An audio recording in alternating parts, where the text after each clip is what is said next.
1908년 제주를 찾은 첫 한국인 목사가 있었다. 낯선 환경, 배타적 민심에도 굴하지 않고 복음을 전했던 발걸음. 제주 기독교는 그렇게 시작됐고 역사의 흐름 속에서 제주 도민들과 함께 성장해 왔다.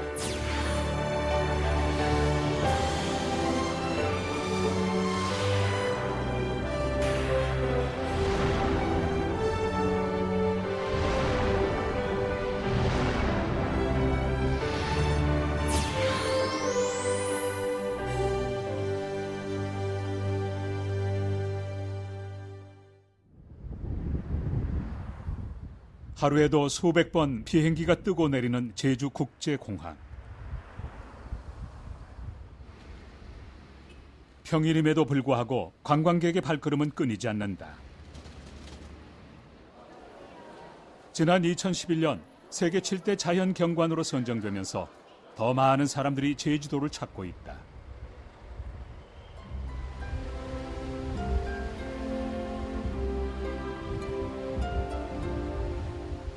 사람들이 즐겨 찾는 곳은 아름다운 풍경을 오감으로 느낄 수 있는 올레 코스.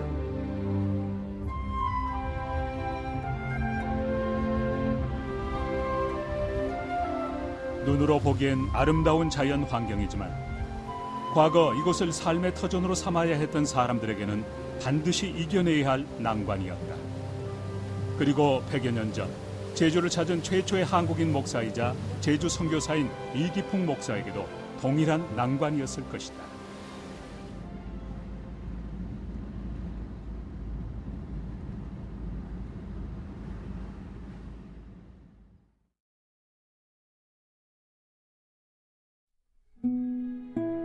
제주에 복음을 전한 첫 번째 선교사였던 이기풍 목사.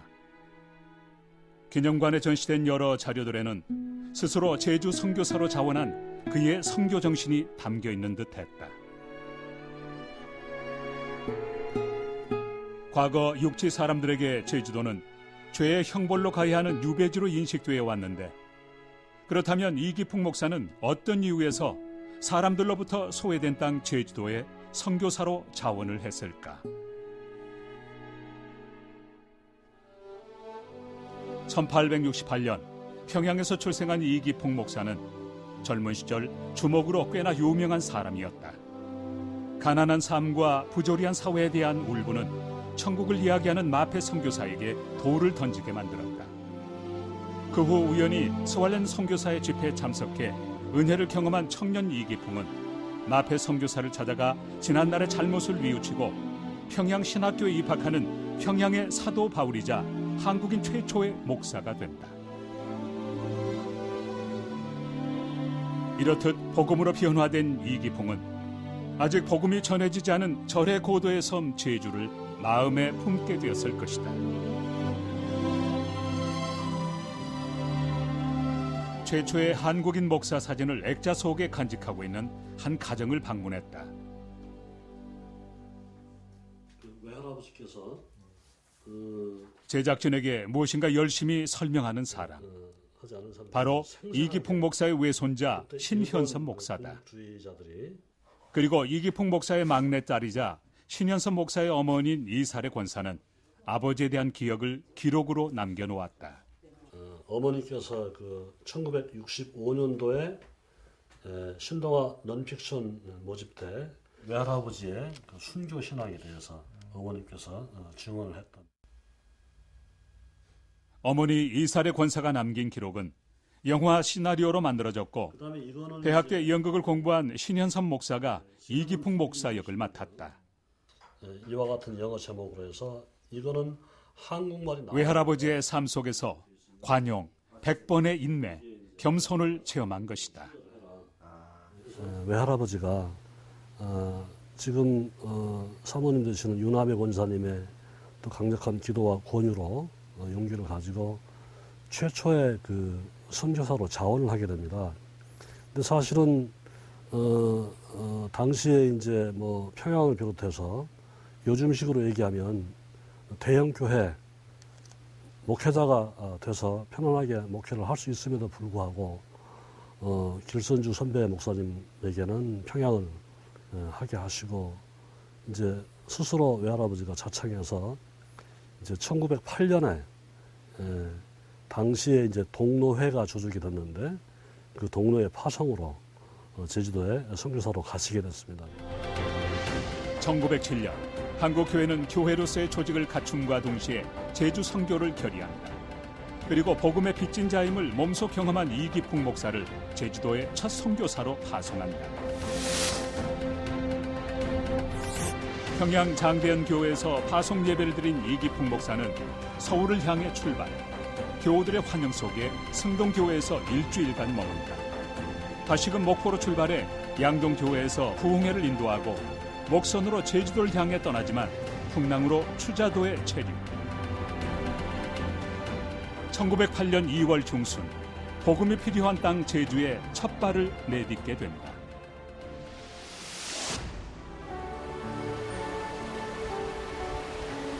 하나님이 창조하신 아름다운 섬 제주. 그러나 이곳 사람들은 창조주가 있음을 알지 못했다.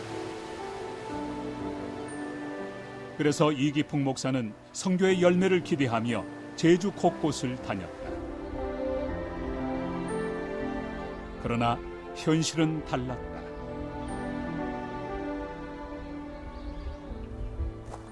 섬사람 특유의 폐쇄적인 기질과 수년 전 천주교의 권위적인 선교 방식으로 인해 일어난 이재수의 난은 외부인과 서양 종교에 대한 극심한 반감을 갖게 만들었고 이기풍 목사는 점차 지쳐갔다.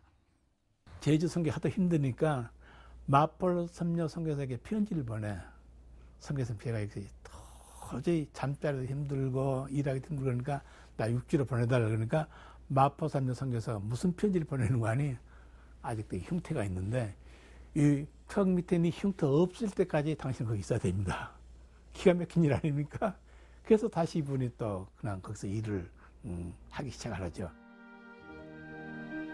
마페 선교사의 편지 속에 담긴 복음에 무지했던 자신의 옛 모습을 제주 도민들에게서 발견한 것일까? 이기풍 목사는 더욱 겸손한 모습으로 100번을 인내하며 관용과 사랑으로 주민들에게 다가갔고 마을 주민들도 이기풍과 복음에 대해 마음의 문을 열기 시작했다. 제주에 무엇하러 오셨습니까? 예, 나는 신약과 구약을 가지고 왔습니다. 아, 약장사이시군요. 그것은 어디다 쓰는 약입니까? 그리고 제주 선교의 첫 열매 홍순흥 장로를 만나게 된다. 이기풍 목사님이 동전을 딱 앞에다 상평 통보 그 구멍통에 동전을 내가지고 손으로 탁 튀겼다고 그래요. 그 손이 이 동전에 빙 돌다가 딱 넘어지니까 글자 써진 쪽으로 해서 딱 넘어졌는데 그러니까 그 목사님 하는 얘기가 이거 보라고. 사람이 살다가 언젠가는 죽는데 근데 그 사람의 일생은 이쪽으로 넘어지냐 저쪽으로 넘어지냐 선택이다. 그런데 이 인생은 다 죄를 짓고 죽는데 예수를 믿으면 하나님의 아들 예수가 우리 죄를 대신해 주어서 죄로 죽는 것이 아니고 산다. 그러니까 이쪽으로 넘어지면 살고 이쪽으로 넘어지면 죽는다. 그게 선택하죠.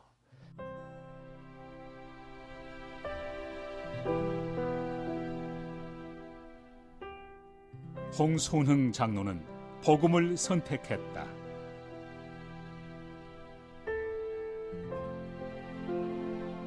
육지와 단절된 섬 제주.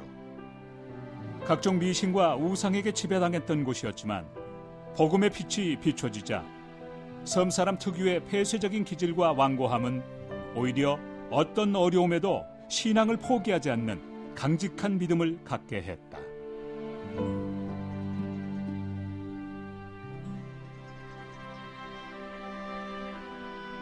홍순흥 장로 역시 그랬다. 복음을 받아들인 그는 제주의 첫 장로가 되었고 예수 믿는다는 이유로 가문에서 쫓겨난 자신의 삶을 본토 친척 아비집을 떠난 아브라함에 비유하며 오히려 감사하게 여겼다. 그리고 그 신앙은 자자손손 이어져 왔다. 예수 믿고 집에서 쫓겨나가지고 교회 가서 목사님 집 같이 교회 안에서 생활하면서 뭐 소제도 하고 종도 치고 막 그렇게 생활했다고 그래요. 그러니까 이제 집안 가족들하고는 다 친족들은 떨어지고 예수 믿으니까 이제 또 아예 친족 그냥 다 끊어질 거로 각오를 하시고 그 당시에는 그저 예수 믿으면 다 끊어질 거로 각오를 하시고 그저 좀 하나님만 모시고 참 예수 믿는 사람을 친족으로 삼고 한 주만 같이 지내다가 아이들 뒷바라지 한다 그래서 육지로 나갔다 그렇게 들었어요. 이렇듯 초창기 제주 기독교인은 그래도 예수를 믿겠다라는 강한 믿음을 소유했고 이기풍 목사와 함께 제주 곳곳에 교회를 세워나갔다. 제주 교회가 성장하면서 총회는 효율적인 선교를 위해 제주도를 지역별로 나누고 삼북 지역은 이기풍 목사, 산남 서쪽은 윤식명 목사, 산남 동쪽은 임정찬 목사로 하여금 담당케 했다. 또한 각 지역을 전북노회, 전남노회, 황해노회가 분담함으로써 제주 선교는 보다 체계를 갖추기 시작했다. 당시 제주도는 행정구역상 전라도에 속해 있었기에 호남 지역에서 활동했던 미국 남장로교 선교사들도 제주 선교에 참여했고 교인의 대부분이 한센병 환자였던 봉선리 교회에서는 금식하여 모은 돈을 제주 선교에 써달라며 헌금하는 등 제주도는 더 이상 고립과 단절이 아닌 관심과 사랑의 대상이 되었다. 그리고 1930년 11월 14일 제주노회가 창립되면서 제주교회는 교회로서의 조직을 갖추는 등 더 큰 성장의 기틀을 마련하게 된다.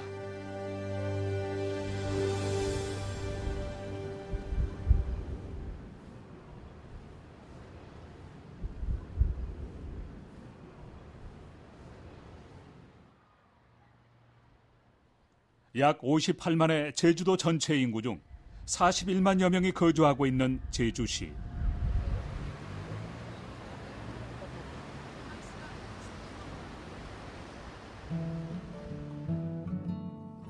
이곳에는 오랜 세월 역사를 함께 해온 관덕정이 세워져 있다.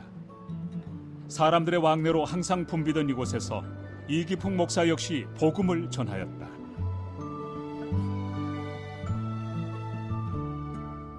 그리고 관덕정 건너편에는 제주도의 첫 번째 교회로 알려진 제주 성내교회가 위치해 있다. 역사적 관점에 따라 의견이 다르긴 하지만 방회록 서문에는 제주교회의 시작이 제주 성내교회임을 말하고 있다.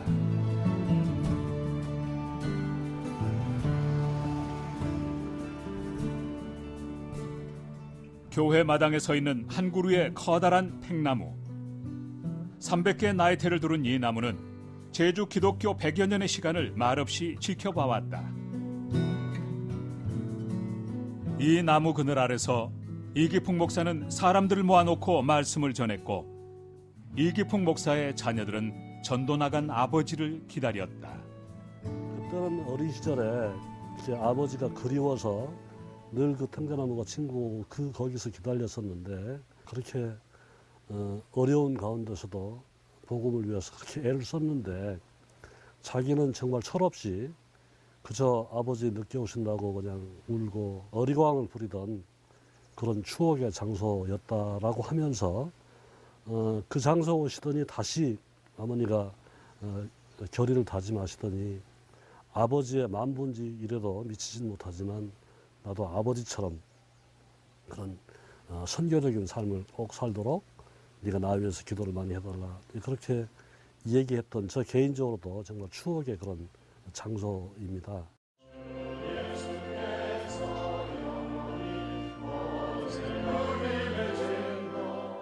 1908년 교회가 세워진 후 오늘날까지 매주 울려 퍼지는 찬양과 말씀의 소리. 약하고 두려워하고 심히 떨었노라. 모든 우상은 다 누가 만들어내는 거예요? 사람이 만들어내고 거기에 절을 한다니까요. 거기다 절을 하는 거예요. 그래서 100여 년 전 시작된 예배는 대를 이어 지켜져 왔고 신앙유산은 교회 곳곳에 남아 성도들에게 무언의 가르침을 주고 있었다.